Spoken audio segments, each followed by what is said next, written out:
I call James Harden small. I call James Harden small game James. So I mean, look. Okay, well, fuck it. Let's like talk about Spurs for a second. Like honestly, bro, the Spurs. I think with DeJounte going down early in the season, that hurt, you lose your starting point guard immediately.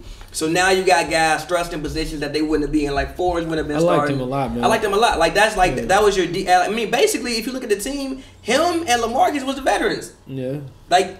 And then added the Rose into that. And then added the Rose. So basically, you got like a whole like people. I think even like you even said, well, why did they get worse? Well, I mean, yeah, like they also. Like, first of all, Kawhi is a better player than what DeMar is, but they also did lose their starting point guard to an ACL in preseason. Like, this is the guy who I think if he plays, he's all defensive second team at least. Mm-hmm. No, I think DeJounte is like he's the like. There's obviously you got the scoring point guards, the shooters, but I think that like he's the prototype like of what. A merger of what the old and the new is. He got the length on him. He's a great defender. You know what I'm saying? But he can score within the 3-point line. You know what I'm saying? But he also know how to run the offense, man. And seeing him go down, I thought it was over with for him. I think he was arguably their most important player because you know what he brought to the team. Yeah, man. But even guys like White, I think White has been playing great this year. White is actually third on the Spurs in blocks at 0.7. Yeah, I like. That's crazy. Yeah, I like saw some stat that I think he's like one of the first guy under 6'4" to get you like 5 blocks a couple times in the game. What's the other dude they lost though? The pump and dump, man. The slow motion, call him molasses, man. Oh, Powell. No, not Powell. Kyle Anderson. Kyle Anderson, man. Old man game. Yeah, he's with the Grizzlies now. But I mean, they do have 6 guys in double figures, and I mean, damn near 7 because Patty Mills is at 9.9. Like, look, bro. Like, I don't like. I think this is a team that I don't think anybody really wants to play in the playoffs.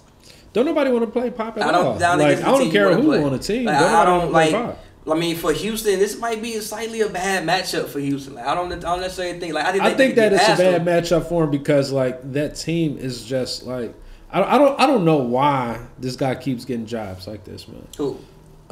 What's that coach name? D'Antoni. Yeah. You don't like D'Antoni? I don't like him either. I don't think D'Antoni is like. I think he's been granted way too much opportunity, and it's like it's kind of like one of those situations where he's given the freedom to create this offense that people clearly game plan for in the playoffs. Yeah. And it's almost like it's some type of whimsical to help sell season tickets or something because like we all know that it changed in the playoffs. Yeah. But he gets the freedom to do this and pump people's heads up and like I mean the success of that team I believe rides on the shoulders of Chris Paul. It does. You know what I'm saying? It does. So like because he's the only one that's gonna have the nuts to say like yo we can't do this shit. You know what I mean? Now I mean like you'll even see some games right. So like some games I watch and Harden better doing Harden shit and like yeah it's cool it works sometimes like when Harden's making shots it's great when he missing them shits it's not good. But that's strictly what this guy has designed the team on. Like, it's almost like it kind of feels like a college team almost. Like the way he just has this very very like you got a whole 82 games plus the playoffs, man. You're gonna need to have some diversify your revenue stream and how you getting these buckets, yo. Like this like you relying so heavy on this one player, it just doesn't make logical sense. Like when you got 5 other people on the other team that like Pop is gonna game plan for that man, and they gonna go cold from the 3. But it's gonna be a long 7-game series. I don't think Houston gonna lose, but it's a long 7-game series. Is the fact that Chris Paul again, like when you send Harden to the bench, sometimes you just let Chris Paul run the offense and actually just be a point guard. Yeah. He's the one guy who can like open up buckets for other people, also work the mid range. Like even like the one thing that I see Harden doing sometimes, like he don't do it too much, but he does it sometimes. And sometimes he'll take a mid range shot. Right. I think one of the things that really hurt him in Game 7 last year was just like you just didn't shoot any. Right. It's not like you can't make them, which is why when I talk about scores, like I think I got Harden like 3rd on my list because there's an area of the floor that he just don't use. I don't think he can't use it. He just don't use it. But sometimes you see him now.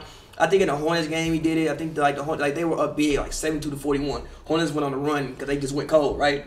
I think that Harden got into the mid range, took a mid range shot, and slowed like the little run down. I'm like, you know what? If you can do certain things, because it's gonna be there all night. Yeah. You just have to use it. And the only person who does use it is Chris Paul, which is what I think will save them a little bit as long as he can. Now, if he goes down again. And I think that like with Chris Paul taking those shots, I honestly think those are ill-advised shots per the team's offense. I think that he don't even, like, you know what I'm saying? The offense wouldn't recommend they would take these shots. You know what I'm saying? So, like, that's what I'm saying. It's going to take somebody within the offense to be like, "Yo, coach, your ass tweaking." Like we, I'm like shooting you know what I'm saying? Like this is open. I need to shoot this. I mean? Like and I don't think that's a winning pedigree when you got players that have to go against the grain of the culture in order to win games. And that's why if they lose to the Spurs, I wouldn't be surprised. I wouldn't be shocked. I wouldn't be like either, I wouldn't be again. The reason why I give them a chance to beat the Warriors, which is why I like. And I grant if they beat them, it's gonna have to be in 6. If it goes 7, no fucking chance. They gonna have to like literally win one game out of like luck because Chris Paul did some shit and just like calm the game down and went out of luck. But the reason I give them a chance is because they can just slow the game down so slow. Like people hate watching Houston play because it's really boring. Right. It's actually really, really boring. Like what they do is like, okay, we're not gonna give you that many possessions, which is why even when they played them last time, like they won the game, but I never thought that like the game was too out of reach, even when they was up 13 because it just wasn't moving that fast. We gonna dribble the ball for 22 seconds. And we gonna shoot with 2 seconds left on the shot clock, right? And we just gonna keep the game slow and keep it in the half court. I just don't think that. I mean, DeRozan, he's gonna have to, you know what I'm saying? He's gonna have more than 21 points a game. Yeah, I think he got to go about like 24, but I think it was his assists. He might have to give you like 24, 8, and 8. I mean, yeah, but the Spurs not win. I don't know if I'm like DeRozan. He has something to prove. You know what I'm saying? I think that like that trade has kind of put him into like.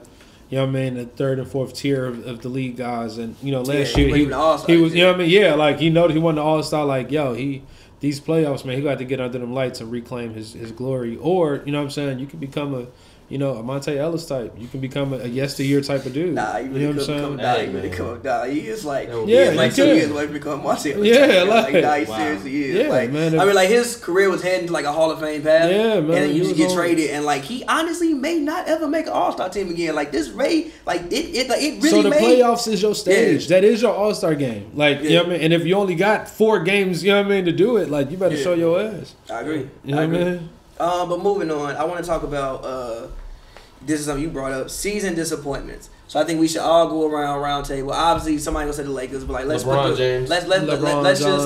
just like put the Lakers and LeBron aside because I know that everybody's gonna say the Lakers, whatever. We gon' slide, we gon' chill. She said she loves me, I'm her thread. She riding with me, she siding with me.